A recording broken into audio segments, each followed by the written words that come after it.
The Yom Kippur War is often remembered through a familiar lens. Israel, surrounded by hostile neighbors, standing its ground against overwhelming odds. It's a narrative that stuck for decades, underpinning billions of dollars in U.S. military aid. And yes, it's true. Egypt and Syria launched the war in October 1973, catching Israel off guard. But here's the part that's often left out. Egypt and Syria weren't attacking out of nowhere. They were fighting to take back land Israel had seized in 1967 during the Six-Day War, a war Israel started with a preemptive strike on Egypt. The Sinai Peninsula and the Golan Heights weren't just military objectives. They were pieces of their nations. For Egypt and Syria, the 1973 war wasn't about destroying Israel, but about reclaiming what had been theirs.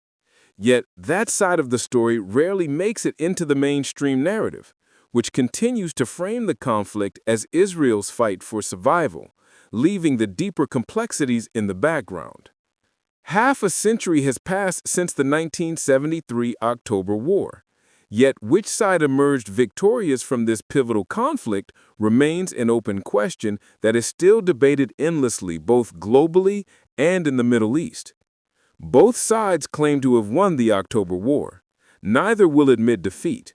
Both sides manufactured stories to be written into national history books. However, for years, the Israeli and American side of the story has dominated a biased narrative. A narrative where the Israelis give the impression that they were merely caught by surprise, and that once they had recovered their balance, they drove back the Arabs on both fronts, crossed the Suez Canal, penetrated into Africa, and surrounded the Egyptian Third Army with ease. They further claimed that only intervention by the superpowers saved the Third Army from surrendering and the Israelis from advancing further as the road to Cairo lay open before them. This by no means was the correct picture, and by perpetuating it, the Israelis are in danger of falling into the same errors of self-deception and overconfidence that they did after the 1967 war.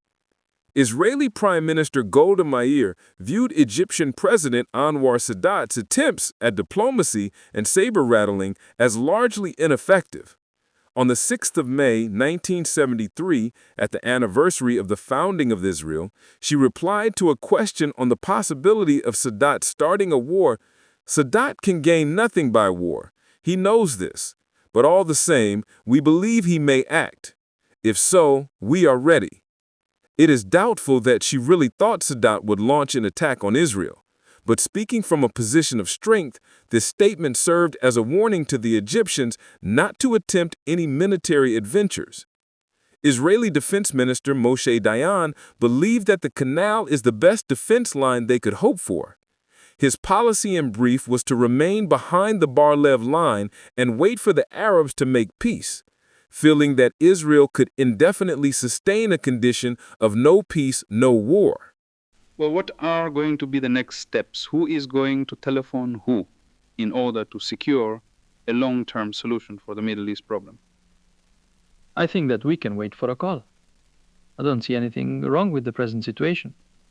I don't know why we should approach anyone about anything. As far as I'm concerned, we are just happy, as it is now. And if the others are happy, so that's it. But the others aren't going to be happy, really, are they? Let them ring us up. In this frame of mind, the Israelis either overlooked, ignored, or brushed aside as trivial many of the more obvious signs of Arab military preparation. The Israelis relied heavily on the alleged technological gap between themselves and the Arabs. They openly boasted and firmly believed that it would at least be 2 generations before the Arabs could catch up. It was a mistaken presumption. The Egyptians were learning fast. For example, at their Technical Training Institute, certain SAM-2 training equipment had been received and was still in crates when the Russians left in July 1972. The Russians estimated that it would take 29 Soviet experts about 9 months to install it. Egyptian instructors and students completed the job in 50 days. Also, the Egyptians made certain modifications to the SAM's radar equipment and their electronic countermeasures, which the Israelis did not learn about in time. Another well-kept secret. The radar and electronic capability of the Egyptians was grossly underestimated by the Israelis and others. The way the Egyptians manned and operated their sophisticated air defense barrier, and the fact that it worked at all, let alone so well, was indicative of their advance in this field. Sadat capitalized on Israeli superiority complex, weaving it seamlessly into his strategy of deception. Israel believed that their quality was still superior to Arab quantity, and that their young, energetic, capable generals were superior to those of the Arabs, as was the Israeli soldier to his Arab counterpart. Israeli forces would soon learn that their assumptions were fatally flawed. I had some slight hopes of Secretary of State Rogers in 1970 and 1971. But all he did was to extract more and more concessions from me. And there was never a single response from the Israelis. Rogers thought we would never fight. The Israelis thought we would never fight. And they thought they could never be surprised. The West thought we were poor soldiers without good generals. Sadat's statement probably held the key to his subsequent course of action. The president's wounded Egyptian pride had made him determined to wipe out the psychological effects of the 1967 defeat, and one day achieve a victory that would put Egypt on the military map of the world.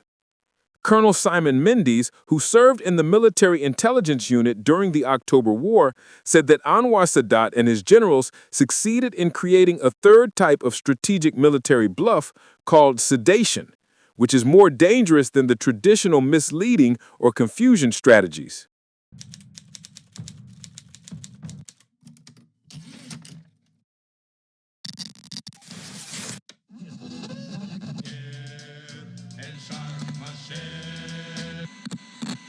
It is an all-out war. That's how Israeli Defense Minister Moshe Dayan describes an invasion of the Golan Heights and the east bank of the Suez by Syria and Egypt.